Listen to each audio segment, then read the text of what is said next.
ભાગ્યશાળી એ જ છે કે જ્યારે સંતનો સત્સંગ સાંભળવાની ઈચ્છા થાય ત્યારે સંત આવીને પરમાત્માનું જ્ઞાન સમજાવે તે સાંભળ્યાવાળો ભાગ્યશાળી છે.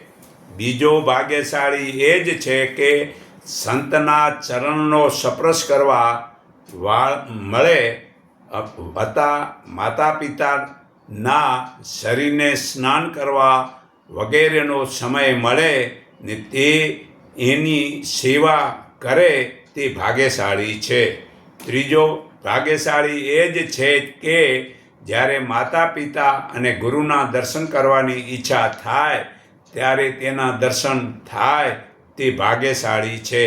ચોથો ભાગ્યશાળી એ જ છે કે જ્યારે ભૂખ કે તરસ લાગી હોય ત્યારે ભોજન અને પાણી તે સંતાનો માગ્યા વિના આપે તે ભાગ્યશાળી છે. પાંચમો ભાગ્યશાળી એ જ છે કે જ્યારે માતા પિતા અને ગુરુના શરીરની સુગંધ સૂંઘવા મળે તે ભાગ્યશાળી છે. છઠ્ઠો ભાગ્યશાળી એ જ છે કે જ્યારે રસ્તામાં જતાં થાક લાગે ત્યારે સંતાનો સાધનમાં બેસવા તે માટે સંતાનો સાધન લઈને પોતાની મેળે આવી બેસાડે તે ભાગ્યશાળી છે. સાતમો ભાગ્યશાળી એ જ છે કે માતા પિતા અને ગુરુને જ્યારે ધનની જરૂર હોય ત્યારે સંતાનો સામેથી માગ્યા વિના ધન આપે તે ભાગ્યશાળી છે. આઠમો ભાગ્યશાળી એ જ છે કે જે ઉંમરે જે શીખાડનાર સામેથી આવીને શીખાડે તે શીખનાર ભાગ્યશાળી છે. નવમો ભાગ્યશાળી એ જ છે કે જે સમય ભાઈઓથી જુદો થઈને બીજા ગામે જવું પડે ત્યારે મોટું શહેર રહેવા માટેનું મળે અને તેમાં વળી જ્ઞાન આપવા માટે જે સારું ઘર અને ધંધો મળે તે ભાગ્યશાળી છે. વળી દસમો ભાગ્યશાળી એ જ છે જ્યારે ખોટા રાજકારણમાં પ્રજા દુઃખી થાય ત્યારે નરેન્દ્ર મોદી જેવા પ્રધાનમંત્રી મળે તે બધા ભાગ્યશાળી છે. 11મો ભાગ્યશાળી એ જ છે જ્યારે સંતાનોની ઉંમર થાય કે તે માટે યોગ્ય સમયે સંતાનોના સંબંધ જોડાઈ જાય તે ભાગ્યશાળી છે. 12મો ભાગ્યશાળી એ જ છે જ્યારે પરમાત્માનું જ્ઞાન જાણવું હોય ત્યારે સામેથી પરમાત્માનું જ્ઞાન દેવાવાળા સંત આવીને પરમાત્માનું જ્ઞાન આપે તે ભાગ્યશાળી છે. 13મો ભાગ્યશાળી એ જ છે કે જ્યારે પરમાત્માના જ્ઞાનનો પ્રચાર માટે ગ્રંથ લખે કે વિડીયો બનાવી જો પ્રચાર કરે તે ભાગ્યશાળી છે. 14મો ભાગ્યશાળી એ જ છે જ્યારે એકાંતમાં વધુ પરમાત્માનું ધ્યાન માટે કોઈ પણ આસક્તિનું વિધન માટેના આવરણ ન નડે તે પત્ની વગેરેથી ભગવાન તેને એકલો બનાવી તે એકલો રહે તે ભાગ્યશાળી છે.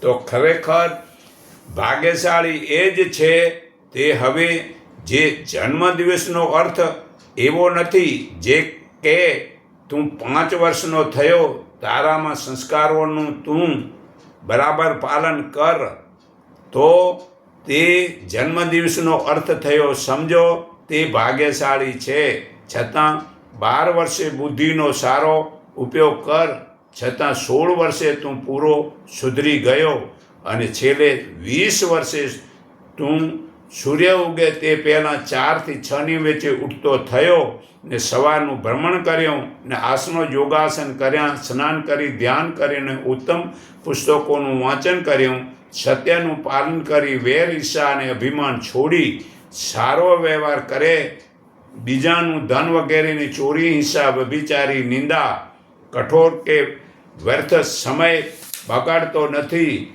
તે ભાગ્યશાળી છે. તો ખરેખર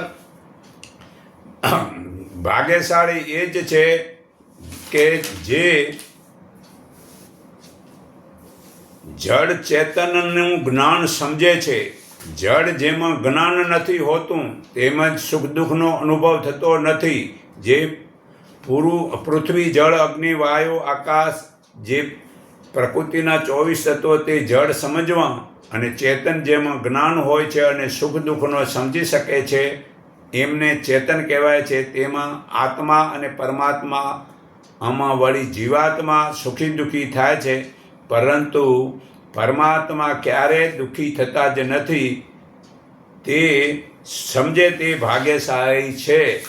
વળી જે ભાગ્યશાળી 15મો ભાગ્યશાળી એ જ છે, બાળક હવે તું 5 વર્ષનો થયો, તારામાં સારા સંસ્કાર કેટલા જીવનમાં ઉતર્યા તેવું સમજે તેનો જન્મદિવસ ઉજવવા વાળો તે ભાગ્યશાળી છે. બાકી વિદેશી નકલું કરે તે ભાગ્યશાળી નથી. 16મો ભાગ્યશાળી એ જ છે, લગ્ન દિવસના સૂર્યની સાક્ષીમાં જ્ઞાની પુરુષ વડે પૂરી મર્યાદાના વસ્ત્રો પહેરીને લગ્ન થાય તે ભાગ્યશાળી છે. 17મો ભાગ્યશાળી એ જ છે કે પોતાની દીકરીને 16 વર્ષના લગ્ન કરાવે તે પિતા ખરેખર ભાગ્યશાળી છે. પરંતુ હાલમાં લોકો છોકરીઓ 20 વર્ષ થઈ જાય છતાં લગ્ન કરતા નથી. તે માતા પિતા દાદા દાદી વગેરેને પાપ લાગે છે અને તેને કન્યાદાનનું સાચું પુણ્ય મળતું પણ નથી. તો ખરેખર 18મો ભાગ્યશાળી એ જ છે, સવારે 4 થી 5 વાગ્યાના સમયમાં ઉઠીને સ્નાન કરી પાણી પીને ભ્રમણ કરે પછી ભગવાનનું ધ્યાન કરે તે ભાગ્યશાળી છે. 19મો ભાગ્યશાળી એ જ છે, દરરોજ ગીતા વેદ વગેરે ધાર્મિક પુસ્તક વાંચે ને તે મુજબનું જીવનમાં જ્ઞાન ઉતારે તે ભાગ્યશાળી છે. 20મો ભાગ્યશાળી એ જ છે, જે દરરોજ યોગાસન પ્રાણાયામ કરે છે ને તે જ ભાગ્યશાળી છે. 21મો ભાગ્યશાળી એ જ છે કે સત્ય એટલે ઈશ્વરને કહેવાય છે, તે સત્યનું પાલન કરે અને અસત્યને છોડી વેર ઈર્ષા છોડી દે અને અભિમાનનો ત્યાગ કરે તે ભાગ્યશાળી છે. 22મો ભાગ્યશાળી એ જ છે કે પૂરી ઈમાનદારીથી પોતાની જાત મહેનત વડે ધન ન્યાયનું પ્રાપ્ત કરે અને કોઈ પણ ચોરી હિંસા વ્યભિચાર નિંદા કઠોર કે વ્યર્થ સમય ન બગાડે અને પોતાના માટે કુટુંબ માટે સમાજ માટે રાષ્ટ્ર માટે એકતાનું સંગઠન કરાવે તે ભાગ્યશાળી છે. 23મો ભાગ્યશાળી એ જ છે કે સાત્વિક ભોજન કરતો હોય તે ભાગ્યશાળી છે. 24મો ભાગ્યશાળી એ જ છે, ઉત્તમ ગુણ કર્મ સ્વભાવ વડે પરોપકાર કરે છે અને તપ સેવા કરે તે ભાગ્યશાળી છે. 25મો ભાગ્યશાળી એ જ છે, જીવ પ્રાણી માત્રમાં સમાન ભાવ રાખે, કૂતરામાં ગાયમાં બ્રાહ્મણમાં ભંગીમાં તે ભાગ્યશાળી છે. 26મો ભાગ્યશાળી એ જ છે કે માતા પિતા ગુરુની સેવા કરે પરંતુ જડ મૂર્તિ ના પૂજે તે ભાગ્યશાળી છે. તો 27મો ભાગ્યશાળી એ જ છે કે 6 પ્રકારના દોષોને છોડી દે તે ભાગ્યશાળી છે. તો પહેલો દોષ કયો? નિંદ્રા. સીમાથી વધારે ઊંઘવું નહીં. તે 5 વાગે ઉઠી જવું ને સૂર્ય ઉગ્યા પછી ઉઠવાથી પાપ લાગે છે. આ મનુસ્મૃતિ 5 નંબરમાં પુરાવો છે. તો તંદ્રા ભણતી વખતે કે કોઈ પણ કાર્ય કરતી વખતે નિંદ્રામાં રહેવું. અને ત્રીજું કે ભય. સારા કાર્ય કરતી વખતે પણ બીક રાખવી નહીં. કલ્પિત ભૂત પ્રેતથી ડરવું નહીં. ક્રોધ નાની નાની વાતમાં કરવો નહીં. વળી ક્રોધ જો ના કરો તો સ્કૂલ કુટુંબમાં સમાજમાં મર્યાદા રહેતી નથી. તો આળસ ન કરવો ને અભ્યાસ, સેવા, યોગાભ્યાસ વગેરે શુભ કર્મમાં આળસ ન કરવું. દીર્ઘસૂત્રા કોઈ પણ કાર્યને મોડેથી કરવાની વૃદ્ધિને ટેવ ન રાખવી. જીવનમાં સફળતા ઈચ્છનારાઓએ આ છ દોષોને છોડી દેવા. તે સફળ થાય છે અને તે ભાગ્યશાળી છે. પછી 28મો તે જ ભાગ્યશાળી છે કે જે 7 વસ્તુને હંમેશા છોડી દે છે. તો પહેલું, 1 માંસાહાર, માંસ, માછલી, ઈંડા, પશુ પક્ષી વગેરેને ખાવા નહીં. તે ભાગ્યશાળી છે. બીજો, દુરાચાર, સ્ત્રી પ્રત્યે ખરાબ નજરે જોવું કે સ્ત્રીઓની છેડતી ન કરવી, એમની સાથે ખરાબ વ્યવહાર ન કરવો, તે ભાગ્યશાળી છે. વળી ભ્રષ્ટાચાર, લાંચ લેવી કે દેવી, ગરીબોનું શોષણ ન કરવું, તે ભાગ્યશાળી છે. નશા, પાન, બીડી, સિગરેટ, તમાકુ, ગુટકા, પાઉં ન ખાવા, દારૂ, ગાંજો વગેરે ન પીવું, છોડી દેવા, તે ભાગ્યશાળી છે. વળી જુગાર રમવું, પત્તા રમવા, સટ્ટો લગાવવો, લોટરી લગાવવી, ક્રિકેટ રમવું, ફટાકડા ફોડવા, વૃક્ષના ફૂલ તોડી, જળ પથ્થરોની મૂર્તિ પર કે મૃત્યુમાં કે લગ્નમાં પગ નીચે કચરવાનું છોડી દે, તે ભાગ્યશાળી છે. ખરાબ પુસ્તકો વાંચવા, અશ્લીલ, ખરાબ, નુકસાનકારક પુસ્તકો વાંચવા નહીં, તે ભાગ્યશાળી છે. કદી ખરાબ ફિલ્મો જોવી નહીં. અશ્લીલ સિનેમાની, સિરિયલ, ટીવી કાર્યક્રમ, ઇન્ટરનેટ, ગંદા ચિત્રોને જોતો નથી, તે ભાગ્યશાળી છે. વળી ભાગ્યશાળી એ જ છે કે જે 8 યોગના અંગ, જે યમ, નિયમ, આસન, પ્રાણાયામ, પ્રત્યાહાર, ધારણા, ધ્યાન, સમાધિ. આ પહેલા યમના નિયમ, જે અહિંસા, સત્ય, અસત્ય, બ્રહ્મચારી, અપરિગ્રહ એટલે ખોટો સંગ્રહ ન કરવો, તે જે જીવન ઉતારે, તે ભાગ્યશાળી છે. વળી બીજો નિયમ કે શૌચ, શરીરની અંદર અને બહારની શુદ્ધિ કરવી, સંતોષ, તપ, સ્વાધ્યાય, ઈશ્વર પ્રાણી ધ્યાન, આ જીવન ઉતારે, તે ભાગ્યશાળી છે. પછી આસન, પરમાત્માની ઉપાસના કરવામાં શરીરને શાંત સ્થિર કરી સુખથી બેસવું, તેને આસન કહેવાય છે. તે કરનાર ભાગ્યશાળી છે. પછી પ્રાણાયામ, આસન સિદ્ધિ થયા પછી શ્વાસોશ્વાસની ગતિને રોકી દેવી અને સુષુમ્ના ચાલુ કરવી, તે ભાગ્યશાળી છે. પછી પ્રત્યાહાર, ઇન્દ્રિયોને પોતાના વિષયોથી હટાવીને મન અને ઇન્દ્રિયોને સ્થિર કરી દેવા, તે પ્રત્યાહાર કરનાર ભાગ્યશાળી છે. પછી ધારણા, મનને નાભી, હૃદય અને મસ્તક વગેરે 7 ચક્રોમાં કેન્દ્રિત કરવું, તે ભાગ્યશાળી છે. પછી ધ્યાન, ધારણાવાળા સ્થાનમાં પરમાત્માની અનુભૂતિ લગાતાર બની રહે અને ધ્યાન કહેવાય છે તેવું કરે, તે ભાગ્યશાળી છે. સમાધિ, ધ્યાન કરતાં કરતાં પરમાત્માને પામી લેવાની અનુભવી લેવા અને એને સમાધિ કરનારને ભાગ્યશાળી કહેવાય છે. પછી ભાગ્યશાળી એ જ છે કે 8 પ્રકારના વિવાહ સાંભળો: બ્રહ્મ વિવાહ, દેવ વિવાહ, આર્ષ વિવાહ, પ્રજાપતિ વિવાહ, અસુર વિવાહ, ગંધર્વ વિવાહ ને રાક્ષસ વિવાહ અને પિશાચ વિવાહ. તે આગલા 5 વિવાહથી સંતાનોનો સારા બને છે. બાકીના પાછળના 3 વિવાહથી સંતાનો ખરાબ બને છે. તે વિવાહ દિવસે કરવા જોઈએ. તેમાં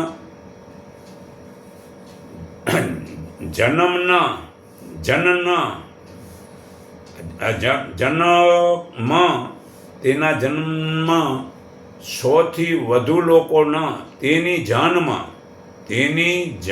100થી વધુ લોકો ન લઈ જવા, જાનમાં 7થી વધુ લોકો લઈને જવા અને તે બસમાં જવું અને રસોઈમાં રોટલી, પૂરી, દાળ, ભાત એક મીઠાઈ, એક શાક અને છાશ રાખો. ખોટા ખર્ચ ન કરો. જે લગ્ન આપણા ભારતના સંસ્કારથી કરો. જે વેદ જ્ઞાની બોલાવી કરાવો. તે દિવસે સૂર્યની હાજરીમાં ખોટા લાઇટ બાળી રોશન મંડપના ખોટા ખર્ચા ન કરો. રિપેક્શન ન કરો. તેવું જે કરે છે તે ભાગ્યશાળી છે. તે ભાગ્યશાળી એ જ છે જે છોકરા છોકરીના સંબંધમાં એક જોડી કપડાની અને નાકનો હીરો, પગનું ઝાંઝર ને 100 રૂપિયા આપો. તે છોકરા છોકરીના સંબંધમાં તેમના મિત્રને મળો કે તેની આદત કોઈ ખરાબ મિત્રવાળા તો નથી ને? તે ખાતરી તેમના મિત્રને મળવાથી મળે છે. તે છોકરા છોકરીને જોવામાં 5થી વધુ ન જવું કે આવું તેવું વર્તન કરે તે ભાગ્યશાળી છે. વળી ભાગ્યશાળી એ જ છે જીવાત્માના 9 લક્ષણ જાણે તે ભાગ્યશાળી છે. પહેલું કે પ્રાણ શરીરના અંદરનું વાયુને બહાર કાઢવો. બીજું અપાન બહારના વાયુને શરીરની અંદર ખેંચવો. ત્રીજું કે આંખની પાંપણને બંધ કરવી. ચોથું આંખની પાંપણને ખોલવી. પાંચમું વિકાર કરી સંતોષને બનાવવો. પછી છઠ્ઠું મન વિચારનું સાધન છે. સાતમું અચાનક ઊભા થઈ ચાલવું. આઠમું ઇન્દ્રિયોના વિકાર. ભૂતકાળમાં જોયેલી અને ખાધેલી કેરીને ફરી જોઈ એની યાદમાં મોઢામાં પાણી આવવું. નવમું ઈચ્છા, વેર, ઈર્ષા, સુખ મેળવાની ઈચ્છા કરવી અને દુઃખને છોડવાની ઈચ્છા કરવી. આ બધું શરીરમાં જીવાત્માની હાજરીમાં જે થાય છે તેવું જે જાણે છે તે ભાગ્યશાળી છે. પછી ભાગ્યશાળી એ જ છે કે 9 પ્રકારની ભક્તિ કરે છે. તો પહેલી સંતોનો સંગ કરવાથી. બીજું વેદ ગીતા વગેરે શાસ્ત્રોમાં રસ રાખવાથી. ત્રીજું ગુરુ માતા પિતા વગેરેના કઠોર સંબંધને સહન કરવાથી. ચોથું પરમાત્માની સ્તુતિ પ્રશંસા કરવાથી. અને પાંચમું ઇન્દ્રિયોને પોતાના વશમાં રાખવાથી.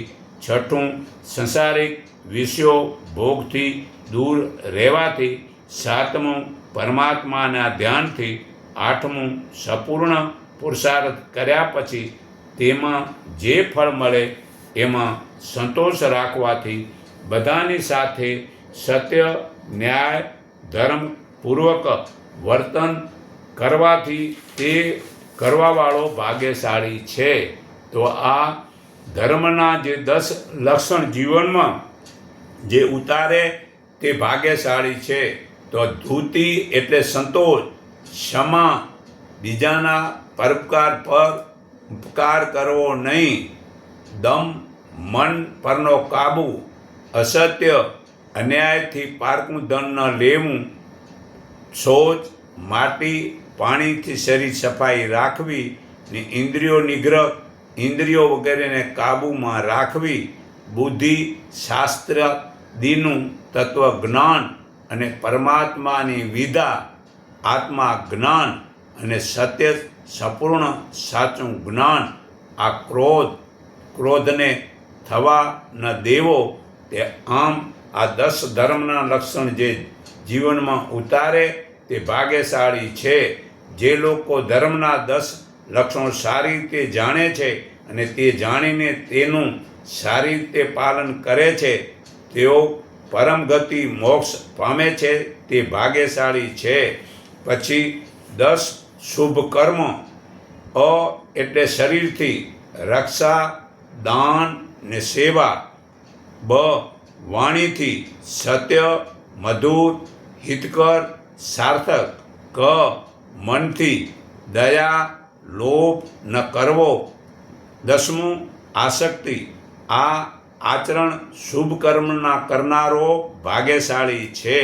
પછી 10 ખોટા અશુભ કર્મો જે હિંસા, ચોરી, વ્યભિચારી, ખોટું બોલવું, નિંદા, કઠોર, વ્યર્થ, મનથી વેર ઈર્ષા ને લોભ કરવો ને નાસ્તિક રહેવું તે ભાગ્યશાળી નથી. તો આવું છોડી દેનાર ભાગ્યશાળી બની શકે છે. તો 26 તત્વ છે તે જ્ઞાન જીવનમાં ઉતરાય તે ભાગ્યશાળી છે. તો જન્મ મરણના ફેરાથી તે મટે છે. તો 5 કર્મેન્દ્રિયો હાથ પગ વાણી મળદ્વાર અને ગુદાદ્વાર, તે 5 જ્ઞાનેન્દ્રિયો આંખ કાન નાક જીભ ચામડી, અને 5 ઈશ્વરભૂત પૃથ્વી જળ અગ્નિ વાયુ ને આકાશ. આ 5 સૂક્ષ્મભૂત, 5 માત્રા ગંધ રસ રૂપ સ્પર્શ અને શબ્દ, આ 20 અને મન બુદ્ધિને અહંકાર પ્રકૃતિ ને આત્મા, એ 26 તત્વ અને પરમાત્મા, જે આ 25 ને 26માં પરમાત્મા, અને આ જે પરમાત્માને લાભથી મોક્ષ પામે છે તે મનુષ્ય ભાગ્યશાળી છે. તો હું સર્વના હૃદયમાં રહેલા પરમપિતા પરમાત્માના સર્વે આત્માને હું મારા હૃદય ભાવથી નમન કરું છું કે એકને ઓળખો, એકને માનો, એક સંકીર્ણ થાવ. એટલું કહી હું મારી વાણી વિરામું છું.